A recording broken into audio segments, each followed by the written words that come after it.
माल road ये 53 के दौर में, ये 73 और 70 की दिहाई की जो खत्म नबूवत की तहरीक थी, ये तो हमें पता है।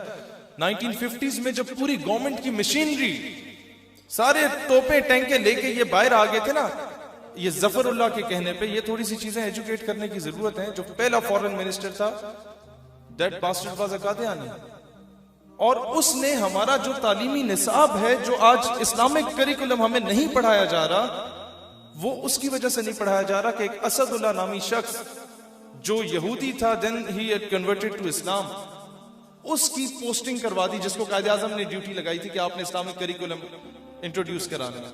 और जैसे ही उसे बतौर सफीर खलीजी रियासतों में भेजा गया, तो सबसे पहले उसकी लाइब्रेरी को आग लगा दी गई। उसी की किसी गलत स्टेटमेंट के खिलाफ सबसे पहली खत्म नबूवत की तहरीक चलती है, और उसमें एक दूल्हा अपनी बारात के साथ जा रहा होता है, तो फायरिंग की आवाज आती है, तो दूल्हे की माँ परेशान होकर कहती है कहां से आवाज आ रही है। तो एक राहगीर गुजर रहा होता है, वो कहता है कि खत्म नबूवत के जानिसार अपने आका पे अपनी जानों का नजराना पेश कर रहे हैं। तो माँ अपने बेटे दूल्हे के सर से ना सहरा खींच लेती है, कहती है बेटा दूध माफ नहीं करूंगी, अब वक्त है पहरा देने का। जब बच्चा जाता है ना और गोलियों से सीना छलनी होता है, तो कहता है लोगों गवाह रहना, मेरी माँ को कहना मैंने पीठ पे कोई गोली नहीं खाई। ये तरबियत है। मैं इन नौजवानों को कहना चाहूंगा, आज यहां पर हम लोग अपने हम ख्याल के दरमियान बैठ के तकबीर और रिसालत की सदा बुलंद करते हैं, खत्म नबूवत की। इससे मगरिब को जरूर तकलीफ होगी, लेकिन असल तकलीफ तब होगी जब आप ही पेंट कोट टाई पहनने वाले नौजवान कॉलेज और यूनिवर्सिटी से निकलते वक्त ताजदार खत्म नबूवत की सदा बुलंद कर रहे होंगे। आप लोगों पे अरबों रुपयों की इन्वेस्टमेंट की गई, वो फाका कश के मौत से डरता नहीं जरा, हाउ टू डिफीट, उसे किस तरह डिफीट किया जाए, उसे किस तरीके से शिकस्त दी जाए। वो फाका कश के मौत से डरता नहीं जरा, रूह मोहम्मद इसके बदन से निकाल दो, और फिक्र अरब को देके फरंगी तखय्युलात, इनके बच्चों को औरत और शराब का आदि बना दो सारे ठेकेदारों के, ये जितने शेख बने फिर रहे हैं अरब के। फिक्र अरब को देके फरंगी तखय्युलात, इस्लाम को हिजाज और यमन से निकाल दो। आज ये कुछ हो रहा है, आज आप लोगों ने काम करना नौजवान। और कोई पूछे कि ये किस आलिम दीन ने कह दिया ऐसा करो, ये इतना रिजिड क्यों हो रहे हो, इतना एक्सट्रीम पे क्यों जा रहे हो, पूछा जाता है ना आप लोगों से। उन्हें बोला हमें तो कायदे आजम ने ये कहा है। वो किस तरह? भाई गाजी इल्मुद्दीन का केस किसने लड़ा था? बात ही यहां मुक जाती है। फिर किसने दर्ज दिया? अल्लामा इकबाल ने दिया। वो कैसे? इल्मुद्दीन डिफेंस कमेटी किसने बनाई थी? अल्लामा इकबाल ने। कायदे आजम गए इल्मुद्दीन के पास और कहा इल्मुद्दीन तुम एक मर्तबा कह दो कि जब मैंने गुस्ताख को कत्ल किया तो मैं होश में नहीं था, तो मैं तमाम सबूतों की रोशनी में तुम्हें रिहा करवा सकता हूं।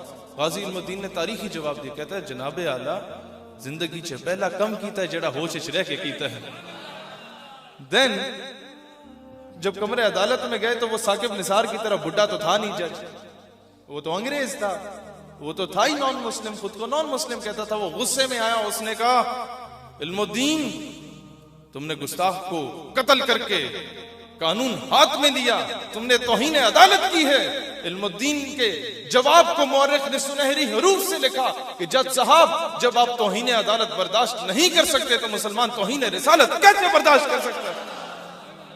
यहां आके इकबाल ने कहा, मैं नहीं समझ पा रहा था इकबाल कहना क्या चाहता है, या शायद कोई एग्जैजरेट तो नहीं कर गया इकबाल कि मोहम्मद से वफा तूने तो हम तेरे हैं, ये जहां चीज है क्या लोहो कलम तेरे। मैंने कहा इकबाल ये मैं बचपन से सुनता आ रहा हूं, एक ही शेर इस कौम को आता है, इसका मतलब क्या है?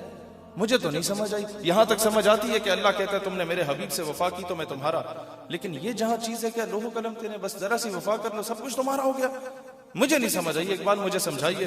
तो जब मैंने एक 8,000 कमाने वाले एलीट फोर्स के सिपाही की फांसी के बाद उसके जनाजे का मंजर देखा तो मुझे समझ आ गई है जहां चीज है क्या लोहो कलम तेरे। उस समझदार के लिए इशारा काफी है। Then it doesn't matter if a governor is in front of you। तो अल्लाह ताला कहां से कहां एक आशिक रसूल को पहुंचा देता है। दोस्तान ज़ीवकार यही पैगाम है कि आज ले उनकी पनाह, आज मदद मांग उनसे, फिर ना मानेंगे क़यामत में अगर मान गया। और इन्हें जाना इन्हें माना, न रखा गैर से काम, लिल्लाहिल हम्द में दुनिया से मुसलमान गया। दिल है वो दिल जो तेरी याद से महमूर रहा, सर है वो सर जो तेरे कदमों पे कुर्बान गया।